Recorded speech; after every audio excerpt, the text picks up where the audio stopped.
There's not often times in my life that I am left speechless, but I want to tell you about today. I was left speechless. You've all been to Walmart. You've all been to Target. I was at Walmart today. You know, the lines kind of stagger. You have a checkout line here, and then there's one up above you. Well, I was in the one back here, and I was getting my stuff out and putting it on the conveyor, waiting for the lady in front of me to check out. I noticed right up above me, there was this gentleman that had one of these back braces on. It started down here, rested on his shoulders, it went up. I think it eventually even screwed in his head a couple places. He was moving very stiff in all that he did, getting his things out. And I watched him.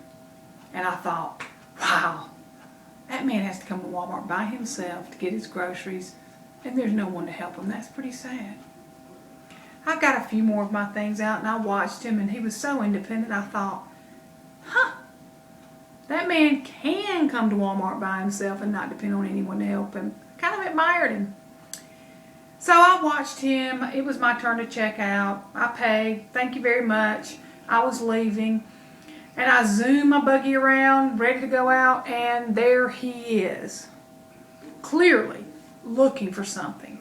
Checking his pockets in his shirt, his jacket, his pants, looking around as best he could in the way that he was moving. I had a split second to decide, are you going to help this guy, or are you going to just walk around him like everyone else? Next thing out of my mouth is, sir, can I help you? He says, I cannot find my keys, and I thought I had them out to prevent this from happening. I said, well, I'll help you. Let's look around. He said, I've looked all. I said, did you look in your bags? Because they've dropped it in your bags. He said, I have looked everywhere. I turned and I looked behind us on the floor. There's no keys. I said, I tell you what, I'll go back to the register and see if you happen to leave them laying there. He said, thank you so much. That's so sweet. So I leave my buggy. I turn to go, and right as I take a step or two, he moves the bag in the top of his buggy, and we hear a jingle. We both look at each other and smile.